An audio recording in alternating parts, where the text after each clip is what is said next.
Seguimos compartiendo junto a ustedes la mañana del 11 en vivo. Son las 11 de la mañana con 5 minutos en todo el país. Momento de presentarles a ustedes al ministro de Trabajo y Seguridad Social, Pablo Mieres, que está con nosotros vía Zoom. ¿Cómo le va, ministro? Buen día. Gracias por atendernos. ¿Qué tal? Un gusto. Encantado, Gustavo. Un gusto de estar con ustedes, ¿eh? Muchas gracias.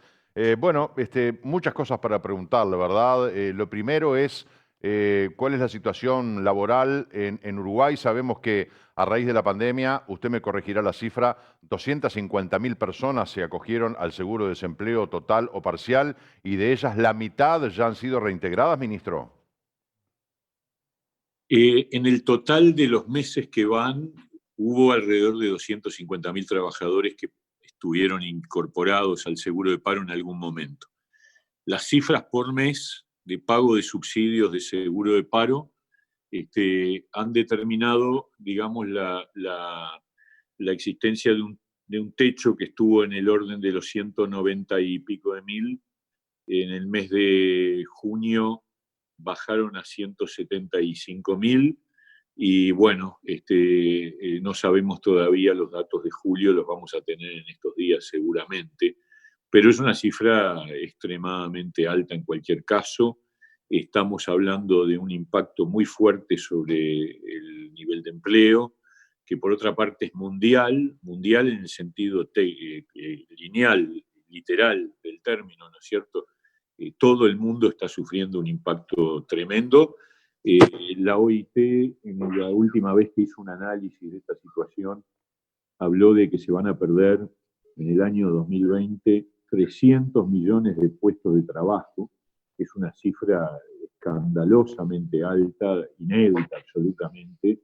Si ustedes piensan que atrás de cada uno de esos trabajadores, de esos 300 millones de trabajadores, hay una familia, estamos hablando de más de 1.000 millones de personas afectadas por la pandemia.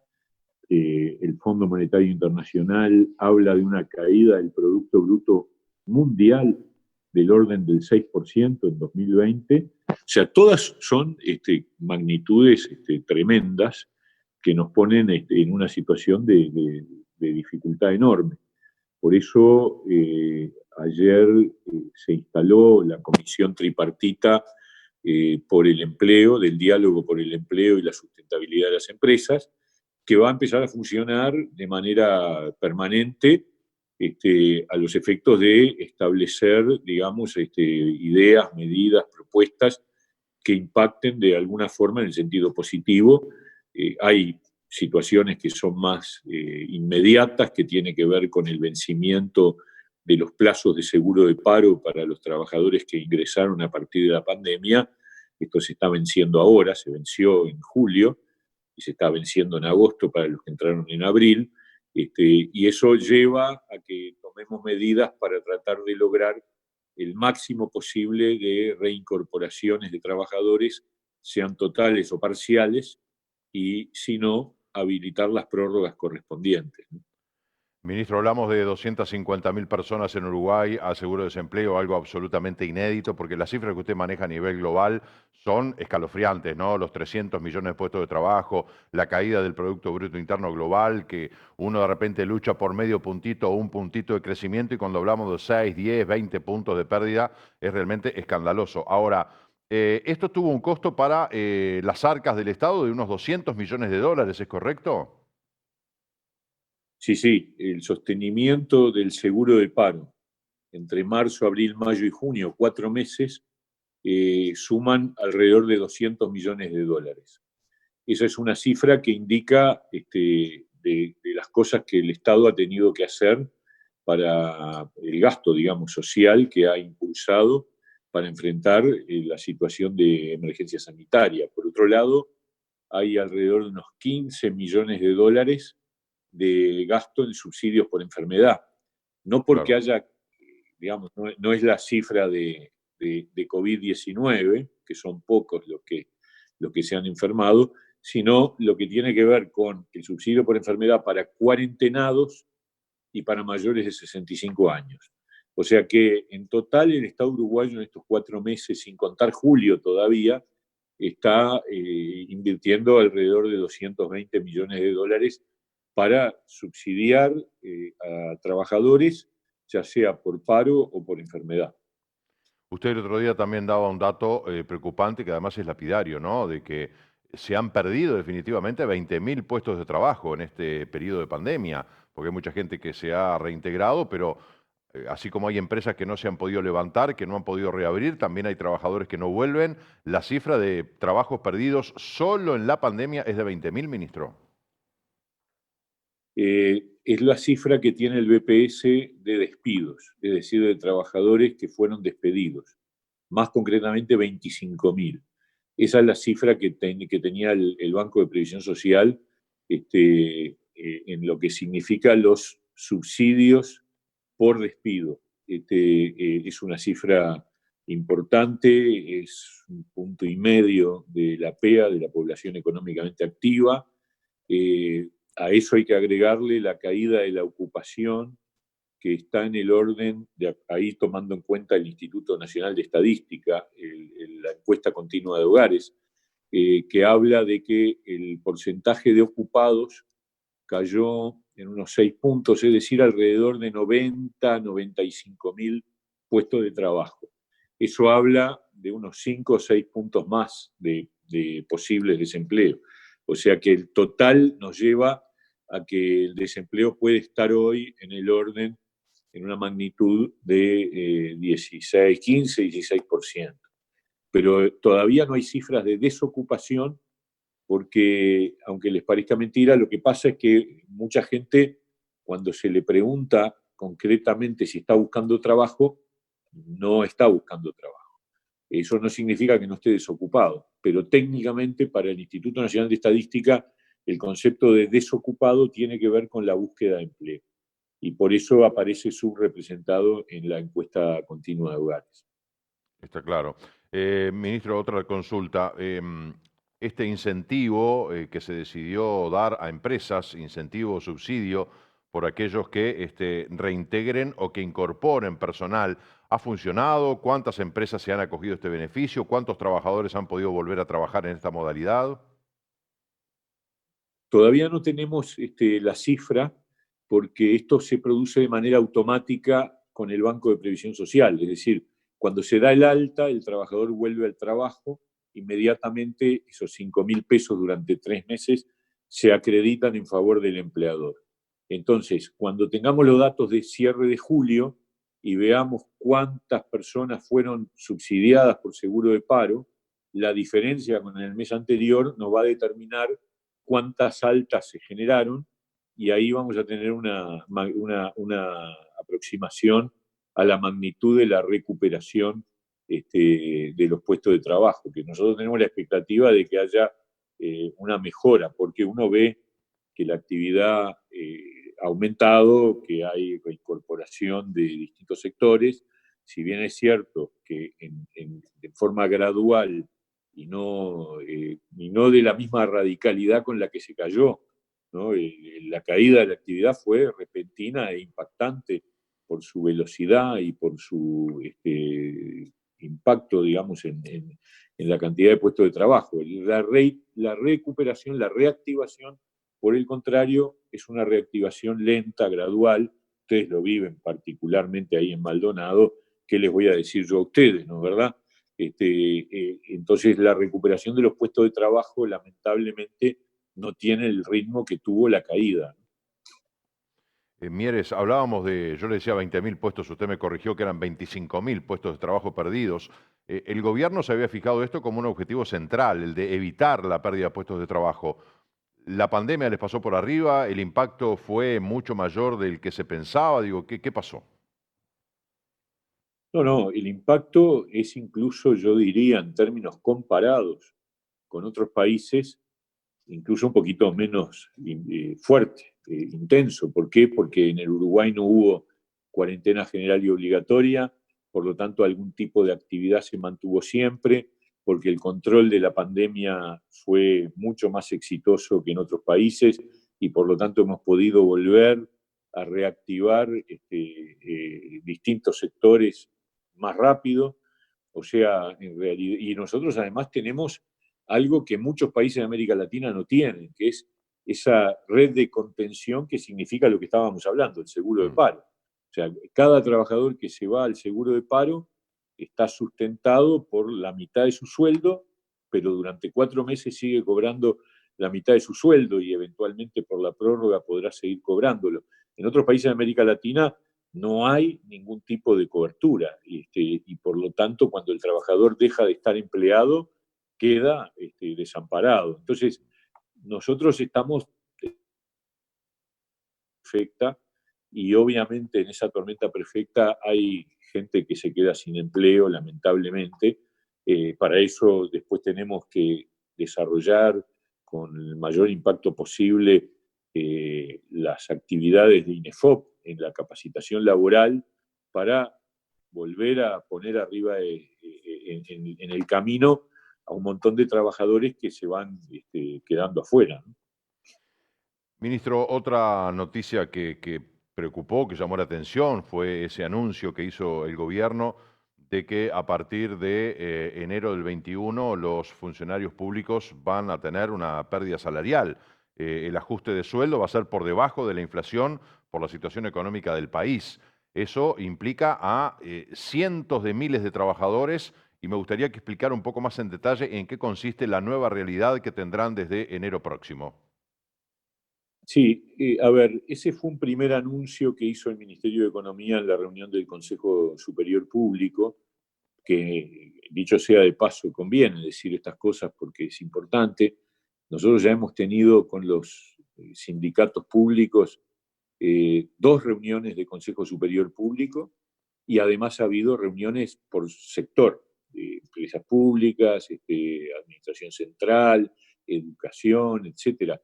¿Qué quiero decir con esto? Que el gobierno está en una actitud igual que en el sector privado de diálogo.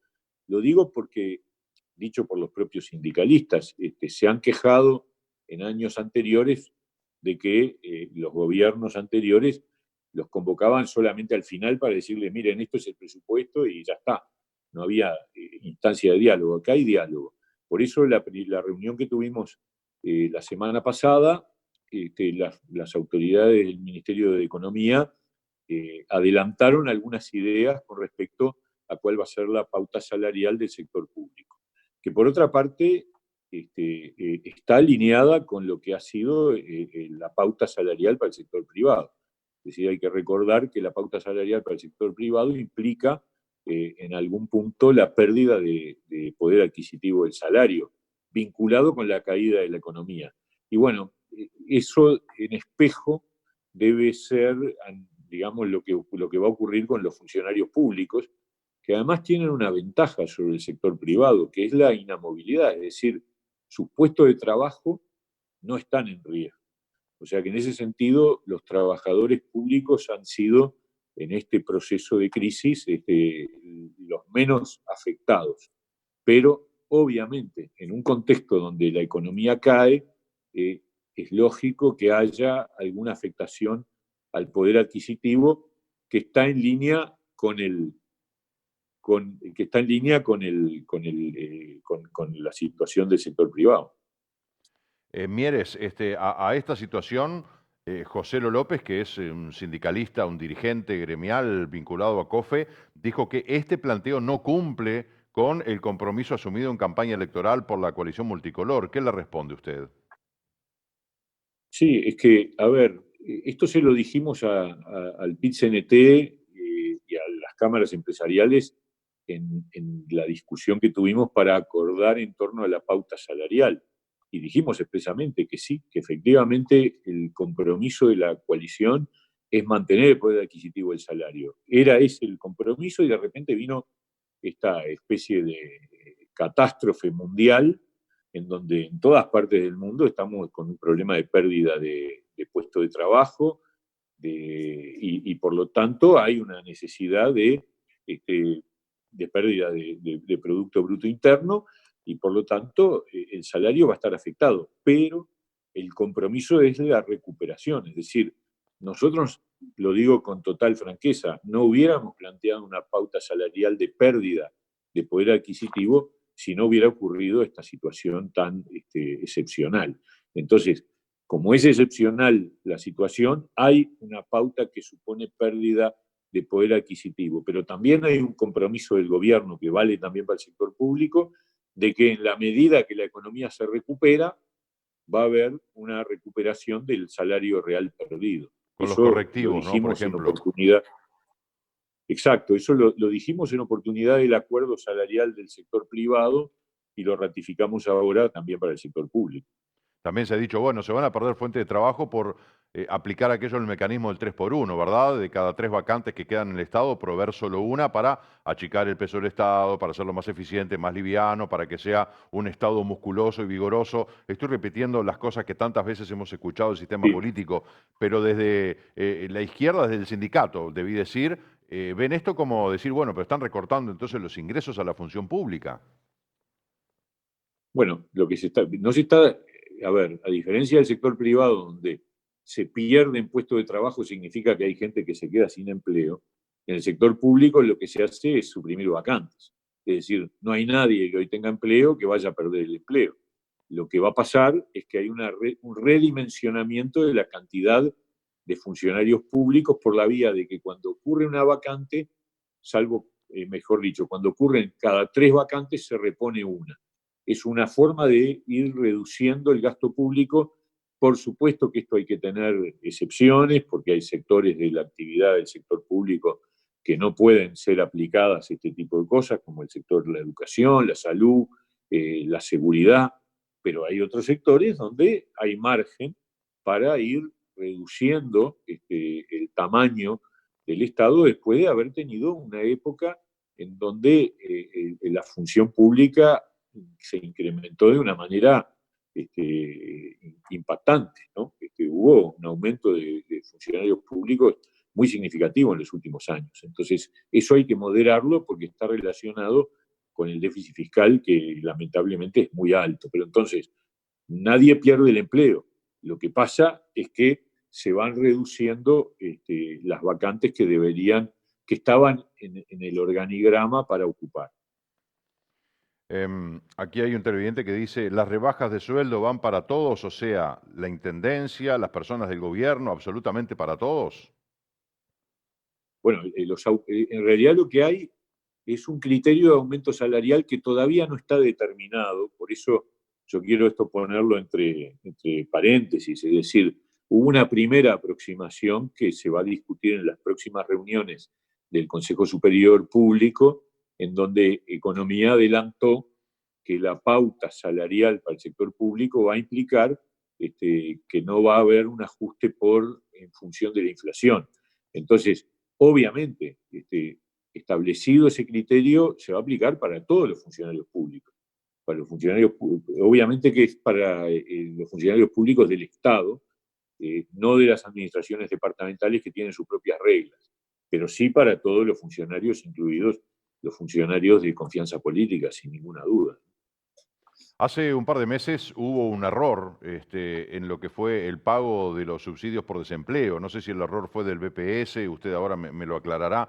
Por lo cual, muchísimos trabajadores cobraron mucho dinero más del que debían cobrar.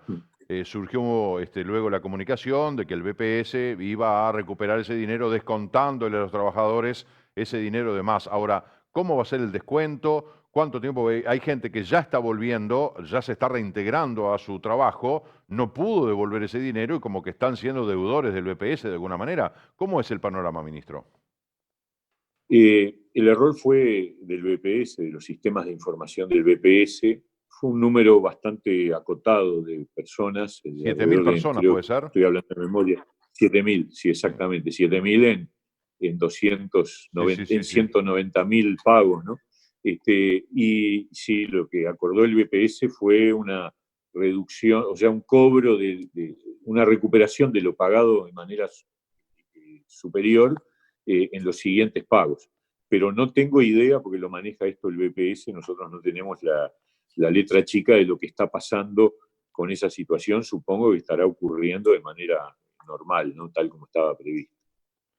En todo este contexto, ¿es posible financiar una renta básica como piden de repente desde el PIT-CNT o en algún momento ahora se reclama una canasta de servicios con agua, luz, internet, etcétera, pero la famosa renta básica, decir, bueno, si se tiene que quedar en casa, hay que darle los elementos para que se puedan quedar en casa, y ahí surgió lo de la renta básica. En medio de esta situación de erogaciones y de gastos totalmente imprevistos, ¿sería viable en Uruguay subsidiar una renta básica? Y bueno, a ver, primero que esa medida sí al barrer puede generar muchas inequidades. Nosotros hemos optado, preferido, por dar respuestas específicas para distintos grupos de personas que están afectadas. Por eso está por un lado el seguro de paro, que tiene que ver con los dependientes privados formales. Está por otro lado subsidios para algunas empresas unipersonales, créditos blandos, préstamos para otras unipersonales que tienen un poquito mejor situación. Está el tema de la duplicación de asignaciones familiares y de tarjeta Uruguay Social para los beneficiarios de esos subsidios. Están los apoyos alimentarios del NIDES para todas las personas que no están en ninguna otra categoría. Y vamos a seguir trabajando y pensando formas, pero la otra modalidad es una modalidad que puede dejar al descubierto injusticias, porque es muy difícil hacer tabla rasa con todos y decir, bueno, vamos a pagar el salario, una renta básica para todo el mundo. Puede caer en muchas, digamos, situaciones de inequidad, pero de cualquier manera, además, tiene un costo económico importante que en este momento el Estado está en una situación muy, muy presionada desde el punto de vista del gasto. Así que, no sé, veremos, estas cosas hay que seguirlas minuto a minuto. Si el Uruguay se encamina a una reactivación continua, sin retrocesos, y eso depende de la situación sanitaria, no creo que sea el punto lo que se está planteando. Ministro, un par de preguntas más para ir cerrando la entrevista, referente a esta mesa que se instaló ayer en el marco del diálogo social tripartito por el empleo y la sustentabilidad de las empresas. ¿Esto va a dar un marco de tranquilidad, de seguridad a la gente trabajadora en el sentido o en el entendido de que va a haber un diálogo de las tres partes, trabajadores, empresarios, gobierno, como para hablar, llevar adelante las negociaciones y también hablar de la sustentabilidad de las empresas? Hay un capítulo referido a la capacitación. ¿Se refiere a los trabajadores? ¿Se refiere a la jerarquía? ¿Se refiere a los empresarios?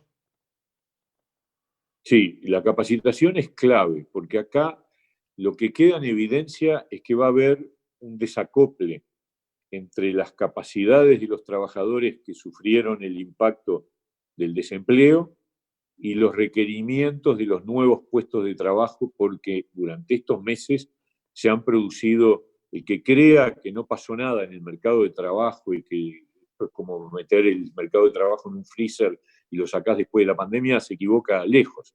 Acá han pasado cosas, hay reestructura, hay reducción de personal en algunos casos, hay incorporación de nueva tecnología en otros, aumento del teletrabajo, hay mil cosas que se han modificado y por lo tanto eso significa que hay trabajadores que pierden pie ante los cambios de la estructura del mercado de trabajo. Por lo tanto, a esos trabajadores hay que capacitarlos.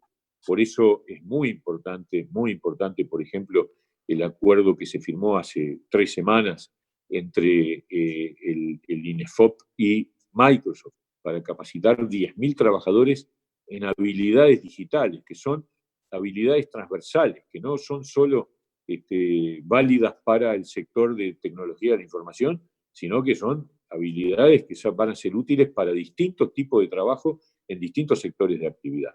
Por lo tanto, el componente de capacitación laboral es un componente central y el instrumento es un instrumento tripartito, que es el INEFOP, y que se va a usar con intensidad y orientado a ayudar a que los trabajadores puedan recalificarse. Mire, es la última. Ayer nos llegó una información de un estudio jurídico de Montevideo que están recibiendo un boom de consultas sobre residencia fiscal en Uruguay por parte de argentinos, la mayoría de clase alta y de entre 25 y 60 años. Y acá se dan dos elementos. Por un lado, las bondades de Uruguay en flexibilizar los requisitos para la residencia fiscal, el manejo de la pandemia, el ser un país amigable, un país tranquilo y también elementos que desde la Argentina están expulsando a muchos, ¿no? El tema de la ley de alquileres, el tema Vicentín, el tema de que hubo un blanqueo de los bienes en el gobierno Macri que ahora los están apretando, en fin, tienen sobradas razones como para querer venir a Uruguay. ¿Usted cree que eso puede tener algún tipo de impacto desde el punto de vista laboral, habida cuenta que el 90%, según esta información, son empresarios medianos y grandes que se quieren instalar acá? Sí, sí, todo ayuda. La verdad, yo estoy convencido de que el problema que tenemos en materia de empleo y la reactivación tiene que tener, como recién hablábamos, áreas de trabajo en lo que podemos llamar las políticas activas de empleo, propiciar determinado tipo de trabajo, capacitación, etcétera. Pero el gran dínamo, todos lo sabemos, es el crecimiento de la economía y la inversión. O sea, que si efectivamente hay un impulso de muchos emprendedores que piensan radicarse acá y radicar sus industrias acá, desde el punto de vista del país, esas son las cosas que el Uruguay necesita. Necesitamos inversión nacional y extranjera, necesitamos desarrollar nuestra producción, necesitamos generar más valor agregado y, por lo tanto, ineludiblemente más puestos de trabajo. Así que sí, me parece que ahí hay un componente que es parte de nuestras oportunidades y que el Uruguay tiene que responder con seriedad, con responsabilidad y con tranquilidad y naturalidad en cuanto a las reglas de juego. Pablo Mieres, ministro de Trabajo y Seguridad Social, le agradezco mucho su tiempo. Un gusto, como siempre, conversar con usted. Un gusto grande, la verdad, un placer estar con ustedes, un abrazo grande y bueno, ya estaremos en contacto. Sí, señor, en cualquier momento. Que le vaya muy bien, ¿eh? Un abrazo a la distancia. Chao, chao. Hasta luego. Bueno, nos quedaron algunos temas para hablar, pero se nos terminó el tiempo. Profundizar un poco más en esta mesa que se instaló en el día de ayer, hablar de este acuerdo del Zunca, que de alguna manera le da un marco de tranquilidad a más de 40.000 trabajadores de la industria, que les asegura el mantenimiento del salario, etcétera, etcétera. Bueno, otros aspectos, cantidad de planteos que hacen los televidentes, muchos jubilados que están planteando inquietudes que no sé hasta dónde el ministro podrá evacuarlas. Eso sería ideal, entrevistar a las autoridades del Banco de Previsión Social, pero de todas maneras nos quedaron muchos temas por plantearle al ministro de Trabajo. Tenemos a nuestro móvil que está allí aguardando para traernos novedades. Adelante, Florencia. Marcelo, ¿qué tal? ¿Cómo están? Sí, ahora nos trasladamos hasta la Casa de la Cultura porque desde este lunes comenzó a funcionar nuevamente las bibliotecas municipales con atención al público y así se suman también los museos y las salas donde se realizan exposiciones para poder llevar a cabo una reapertura gradual. Y para conversar sobre este tema estamos con el director general de Cultura de la Intendencia de Maldonado. Muchas gracias por recibirnos. Bueno, en primer lugar, muchas gracias a ustedes por participar acá en esta jornada tan agradable. El saludo para quienes están en el estudio y decirles que desde el gobierno departamental y en especial desde esta dirección general, con gran satisfacción, iniciamos ayer una reapertura gradual de todos los servicios, lo que nos permite una vez más estar en contacto con los vecinos usuarios de cada uno de ellos para seguir brindando de alguna forma el soporte cultural tan necesario, más en estas épocas de pandemia, en las cuales la presencia de los elementos culturales en los hogares, un poco castigados y fuera de lo que es la agenda normal de actividades, bueno, pueden encontrar un elemento más para seguir de alguna forma compartiendo momentos difíciles, donde siempre la cultura es un puente de salvación, en una palabra. En principio hablábamos de las bibliotecas municipales que abren las puertas para la atención al público. ¿Cómo es su funcionamiento y cómo son las medidas de protocolo?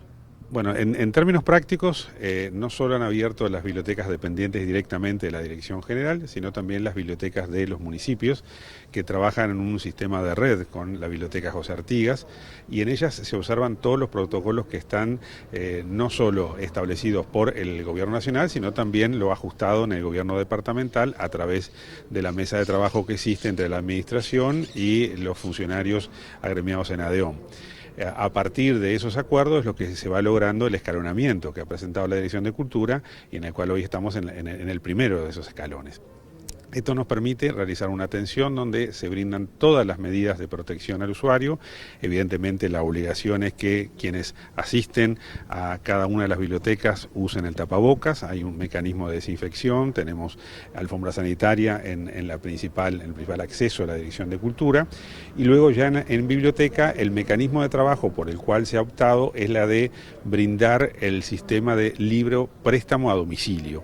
Es decir, en este momento aún no se permite el préstamo para lectura en sala, de forma tal de que si el usuario puede venir, retirar el material que considere necesario, lo lleva a su casa, se genera el préstamo, y en aquellos casos que lo hay, son muchos, libros que quedaron en poder de los usuarios cuando se cerró la biblioteca, bueno, ahora estamos en el proceso de reintegro de esos libros al acervo bibliotecólogo. En este caso, todo el material que llegue desde los hogares pasa por un trámite de desinfección de los materiales bibliográficos, van a cajas especializadas, cada caja se cierra en cada una de las jornadas y se somete a un régimen de desinfección por 5 días para devolver los libros a los distintos anaqueles de la biblioteca. Y a su vez, otro mecanismo distinto al servicio que se brindaba anteriormente es que el usuario no puede realizar la selección del libro desde el anaquel, lo que se llama régimen de estante abierto. Hoy estamos trabajando en un régimen justamente que se denomina de estante cerrado. Esto, si bien significa que el usuario no puede directamente seleccionar su material, sí tenemos un mecanismo en el cual aquellos usuarios que están registrados pueden realizar la consulta de los materiales existentes en forma digital, o sea, a través del sistema informático, y el funcionario registra ese pedido. Entonces cuando el usuario viene al mostrador ya tiene el material pronto, de forma tal de que el trámite sea lo más ágil y rápido posible, y de esa forma se disminuye el tiempo de los usuarios en la tarea de hacerse del material que quiere seleccionar. Todos estos mecanismos, evidentemente, no solo forman parte de un desafío nuevo en cuanto a enfrentar esta nueva normalidad, sino que también nos posiciona como un elemento de avance en cuanto al servicio que brinda la biblioteca al estar digitalizado su acervo. Y hablando de los museos y las salas expositivas, que se va a llevar una reapertura gradual, ¿cómo va a ser este paso a paso y cuáles son las medidas que se están tomando en cuenta? Bueno, en este caso la reapertura ya no es gradual, estamos abiertos directamente, están abiertas las salas de exposiciones, las exposiciones están para que el público pueda venir, tanto en Casa de la Cultura como en el Museo Francisco Mazzoni. El Museo Mazzoni también está abierto al público, lo que hay es un control también con la observación de las mismas condiciones sanitarias que hacía referencia anteriormente, con una observación más. En este caso lo que hay es un control de la cantidad de gente que puede ingresar por visita al museo. En el caso del museo estamos obviamente controlando el acceso para que los grupos no superen lo de las 4 personas en visita por tandas. De eso se encargan las funcionarias que tenemos, funcionarias de guardia y las funcionarias guía en cada una de nuestras instituciones. Y en las salas, las que tenemos en Casa de la Cultura, una sala permite un ingreso hasta 4 personas y otra sala, que es mucho más amplia, hasta 6 personas. En ese caso lo que se estima es que una visita de 4 personas aproximadamente tiene una duración de 15 minutos en el recorrido de la sala, y la de 6 personas se extiende un poco más y la visita puede ser hasta 25 minutos. Eso lo regulan las funcionarias guías, que son las encargadas de observar la cantidad de personas que ingresan. Obviamente también hay una desinfección, ahí se brinda alcohol para la higiene de las manos, y obviamente lo que no puede hacerse en este momento, porque así está incluso previsto en el protocolo del Ministerio de Educación y Cultura, es la manipulación de alimentos. Tampoco hay manipulación de ningún tipo de elemento, y tampoco se deja, como se hacía tradicionalmente, en el cuaderno de visitas, las consideraciones que el usuario quiera realizar en cuanto a observaciones, sugerencias o felicitaciones. ¿Cuáles son las salas expositivas, esto que hablamos fuera del aire, ¿no? Para que la gente que está escuchando, está viendo esta nota, pueda saber a qué se puede acercar, qué es lo que puede realizar, ¿no? Como paseo cultural. Bueno, hoy se pueden acercar a las salas de la Dirección General de Cultura, la Sala Ribeiro, la Sala Manolo Lima, y también el foyer del Teatro de Casa de la Cultura. En este caso advertimos que no está abierta la puerta principal del teatro sobre la calle Rafael Pérez del Puerto, sino que el único acceso hoy es el principal de Casa de la Cultura, en Rafael Pérez del Puerto y Sarandí. Internamente se puede llegar hasta el foyer y ver las muestras que tenemos. Tenemos una muestra individual del pintor Zuluaga, esa se mantiene hasta el próximo jueves, después viene otra que se empieza a colgar el día viernes. y tenemos 2 muestras colectivas, una también en la Sala de Casa de Cultura y una en el foyer del teatro. Y tenemos una cuarta muestra, que es una muestra que se denomina Blanco y Negro, es fotografía en el Salón de Exposiciones del Museo Francisco Mazzoni. Así que en este momento tenemos 4 muestras operativas, las mismas quedaron en su momento interrumpidas por el cierre de las distintas salas, ahora se reintegran a consideración del público y esperamos que puedan visitarla en estos próximos días. Muchas gracias por toda esta información. Un gusto y siempre a las órdenes. Bueno, imagino también pueden estar consultando todos los que quieran saber más información, horarios y específicas, ¿no? Informaciones sobre los distintos paseos o acciones culturales que se estén realizando en el teatro, en la Casa de la Cultura o también en todas las dependencias de Cultura y la Intendencia, pueden revisarlo en la página web. Director General de Cultura de la Intendencia de Maldonado, Jorge Céspedes, desde aquí nos despedimos y nos encontramos más adelante con otro móvil, Marcelo.